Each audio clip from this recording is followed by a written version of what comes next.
Los hijos del aire, una novela de aventuras de Emilio Salgari sobre los mundos del budismo. Capítulo sexto: los gigantes del Himalaya. Media hora después de aquel salvamento prodigioso, los aeronautas, sentados ante una mesa servida suculentamente, narraban sus aventuras, qué tan a punto habían estado de acabar trágicamente para el ruso y el cosaco por culpa de aquel desgraciado sermón, o mejor dicho, de aquel trago de samsiu que había vuelto al predicador medio loco. Como hemos visto, el discurso había terminado mal y Rokov tuvo que escaparse para que no lo fusilaran los peregrinos. El miedo lo despabiló y pudo comprender el grandísimo peligro a que había estado expuesto con sus asnos pastando en las praderas del nirvana del Buda y sus episodios de la guerra ruso-turca.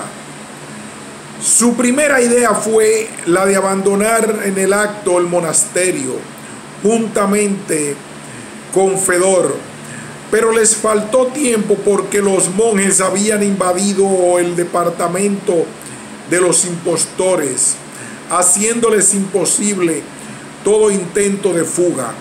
Después de una lucha desesperada, fueron tendidos en tierra y amarrados a 2 leños.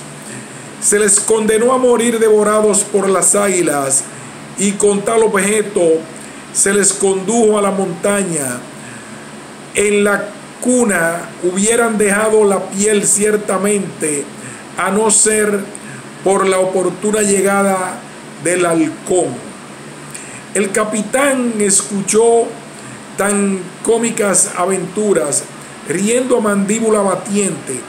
El mismo desconocido, tan serio de ordinario, no pudo contener su hilaridad en algunos momentos. «Pobre señor Rokov», exclamó el capitán, «y todo a consecuencia de aquel sermón y de unas gotas de samsiu que tomé para cobrar ánimo. ¿Quién sabe lo que habréis dicho sobre Buda?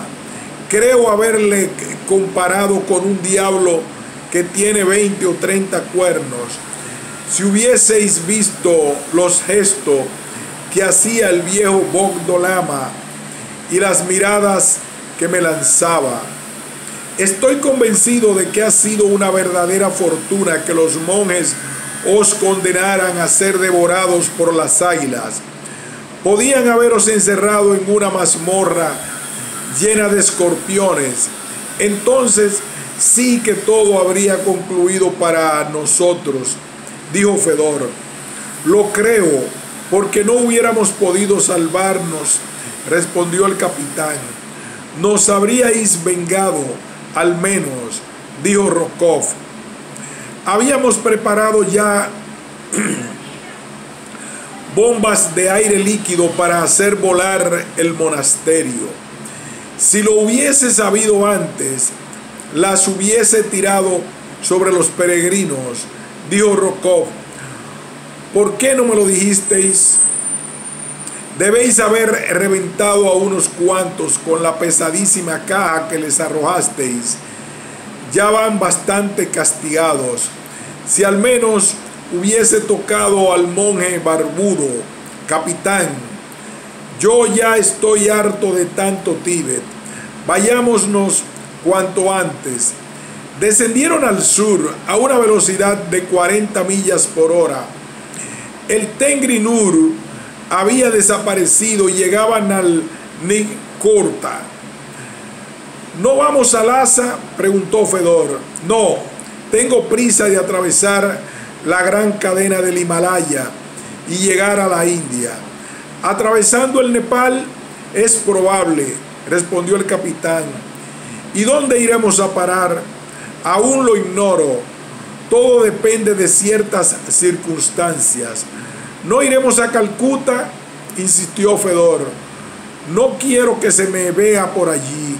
El capitán, que por lo visto no quería dar explicaciones sobre sus proyectos futuros, se levantó de la mesa, encendiendo un cigarrillo, y se situó a proa diciendo: ved a Nicorta, es maravilloso. La enorme montaña, una de las más gigantescas del Tíbet, se levantaba hacia el este como vanguardia del grandioso macizo de picos agudos que forman la cadena de Ningtang La. Como todas las demás, estaba cubierta de nieve desde la base a la cima, semejante a un inmenso par de azúcar. Sobre sus vertientes brillaba el hielo a los rayos del sol, desprendiéndose de él continuamente témpanos gigantescos que rodaban hasta el fondo de los valles y que al fundirse alimentaban los muchos ríos que se desprenden del coloso. El halcón, obligado a mantenerse a una altura de 3000 metros, oscilaba no poco por efecto de las furiosas corrientes de aire que se cruzaban en todas direcciones, marchando no obstante a una velocidad de 30 o 40 millas por hora. Por la tarde cruzaba sobre Gang y Chaca, aldea de la cual su importancia, poniendo a huida a los habitantes que en aquel momento se encontraban en el campo apacentando los yaks domésticos. Después, en un rapidísimo vuelo, fue a posarse sobre la cumbre de la montaña situada 30 millas más al sur, en el lugar al parecer desierto. Al siguiente día salieron con los primeros albores de la aurora, pues el capitán parecía tener prisa de atravesar el Tíbet. Comenzaban entonces a divisarse llanuras. La región montañosa desaparecía poco a poco para recobrar su imperio con la gigantesca mole del Himalaya. A las 2 de la tarde mostraba el capitán a Fedor y Rokov un río que corría de oeste a este, describiendo rápidos zigzags. Era el Brahmaputra, uno de los más célebres del Asia, por ser sus aguas tenidas por sagradas como las del Ganges. Ese río gigantesco nace en el Tíbet, en las faldas septentrionales del Himalaya. Se abre camino a través de infinitas montañas del país de los lamas y después de describir una inmensa curva, entra en la India por el valle de Assam, recogiendo durante su carrera las aguas de otros 50 ríos, todos navegables, yendo a descargar al mar después de un curso de 2.570 kilómetros. Es más largo que el Ganges y su caudal es mucho mayor, pero tiene menos desagrado carácter, a pesar del nombre de hijo de Brahma que lleva, pues eso es lo que la palabra Brahmaputra significa. En el momento en el que el halcón lo atravesaba, surcaban sus aguas muchas embarcaciones cargadas de mercancías. Los barqueros, al divisar aquel monstruo que batía desaforadamente las alas, se precipitaron al líquido elemento, presos de terror, pánico gritando como locos. Esparcimos el terror por todas partes, dijo Rokov. Ahora veremos si los indios huyen también al vernos. Si nos ven, añadió el capitán, ¿viajaremos de noche? No quiero que me descubran los ingleses. ¿No queréis entablar relaciones con europeos?, preguntó Rokov, sorprendido. Por ahora no. Y sin embargo, habéis atravesado América. ¿Y quién me ha visto?, preguntó el capitán. ¿Habéis oído hablar alguna vez de que haya sido observado el paso de una máquina voladora por Nueva York, Nueva Orleans, Búfalo o San Francisco de California? Jamás. Pues, sin embargo, yo he atravesado todas esas ciudades. ¿Y por qué no queréis que los pueblos de raza europea admiren vuestro halcón? Hoy es un secreto que no os puedo revelar, señor Rokov. ¿Qué son esos puntos blancos? Observad qué rara es la nube que estamos atravesando. El halcón marchaba en ese instante sobre las montañas del Yangtze, que se alzaban en forma de escalones inmensos, elevando sus cimas a 3.900 metros. La imponente cadena del Himalaya no estaba lejos, aunque no se divisaban aún los picachos del coloso que separa al Tíbet de la India. El país estaba poblado aún. Villorrios y aldeas parecían de vez en cuando, y también numerosas caravanas de camellos y de yaks que subían fatigosamente las laderas de las montañas.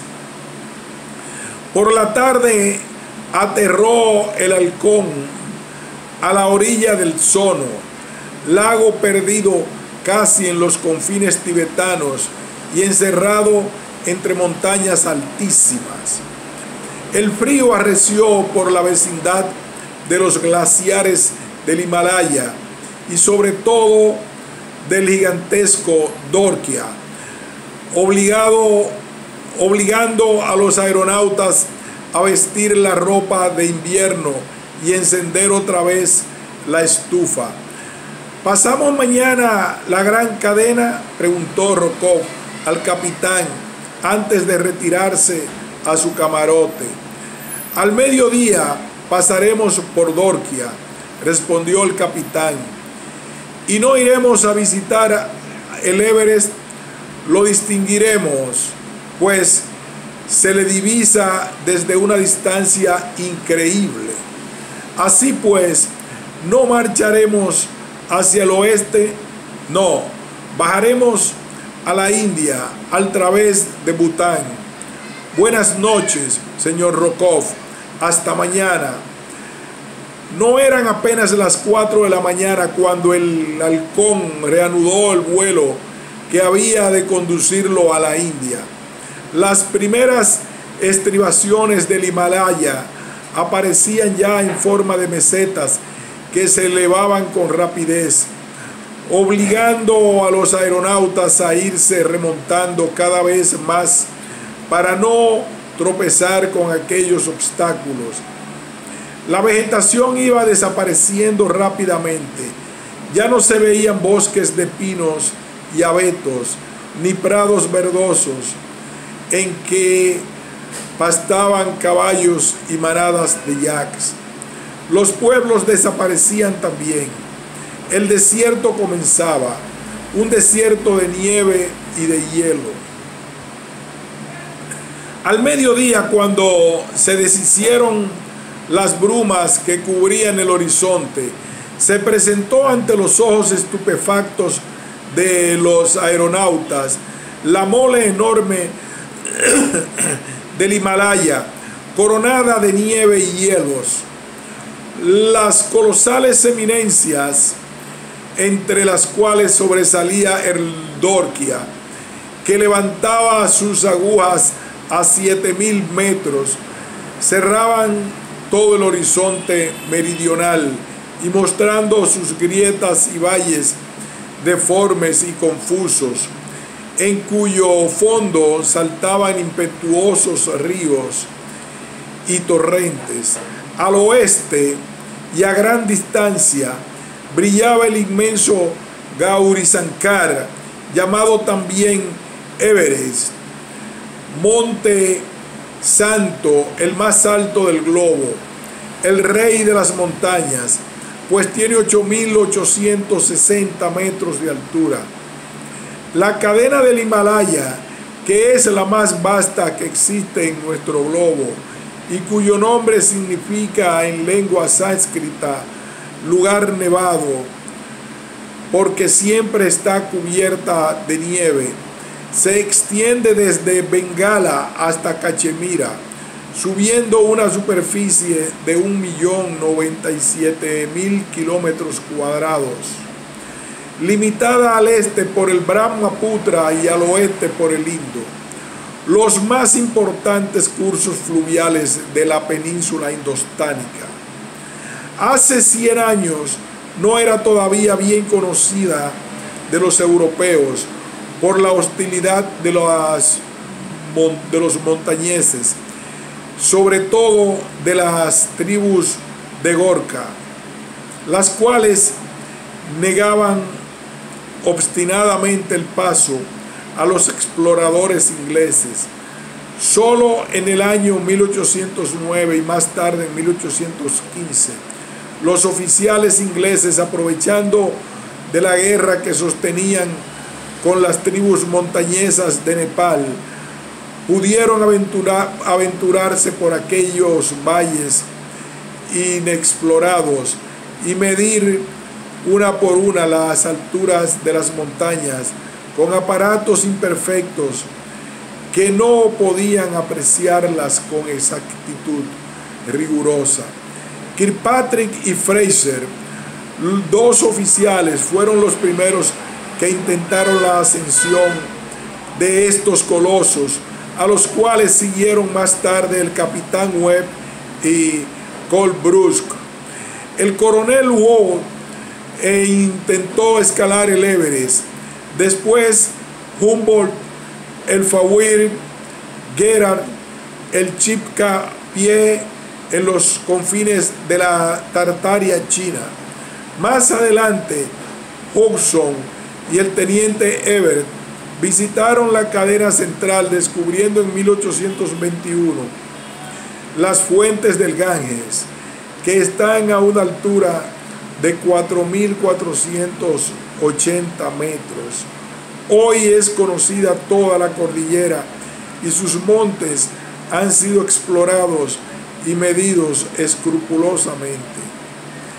Este enorme núcleo de montañas tiene 11 pasos, cuya altura varía entre 5 y 6.000 metros, 27 picos culminantes que alcanzan de 6.500 hasta 7.760 metros, y un número infinito de glaciares situados a casi tanta altura como la cima del Chimborazo, coloso de América Meridional.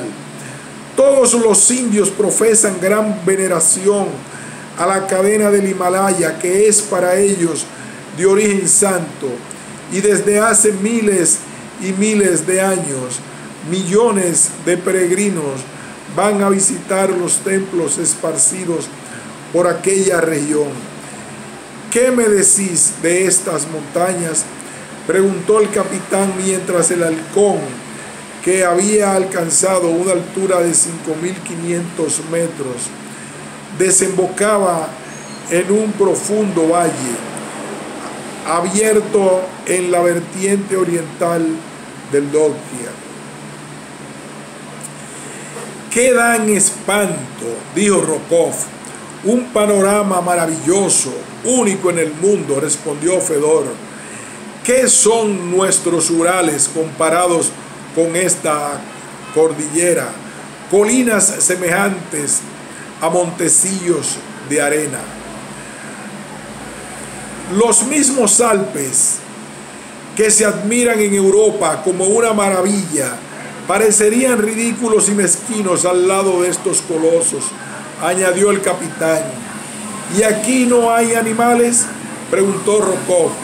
Algún oso cuando hayamos llegado a la región boscosa, que tiene una extensión considerable. No os quejaréis de falta de caza. Encontraremos chacales, tigres, rinocerontes y osos en gran número. Espero que no pasaremos por la India sin cazar algún tigre, dijo Rokov. Os conduciré más tarde a una región en la cual hallaréis cuantos querráis, respondió el capitán. Allí probablemente será donde nos separaremos. ¿Para siempre?, preguntaron al par Rokov y Fedor. ¿Quién sabe? Puede suceder que nos veamos algún día.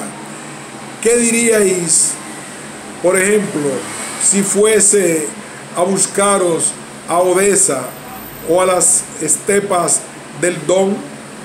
Y cambiando de asunto, el capitán continuó: ved aquella fortaleza encaramada en las rocas como un águila. Es Faro, la última del Tíbet. Más allá, ved el Tabilum, un gran monte que separa esta región del estado de Sikkim. Señores, vamos a entrar en la India. El Bután no está más que a 2 pasos. El halcón salió de aquel inmenso barranco ya abierto en la cadena y volaba sobre un caos de picos y mesetas nevadas, manteniéndose siempre a una altura que variaba entre 5 y 6.000 metros. Avanzaba fatigosamente entre los rugidos y silbidos de los vientos, que son casi constantes en estas regiones, al atravesar las tenebrosas gargantas de que están cubiertas.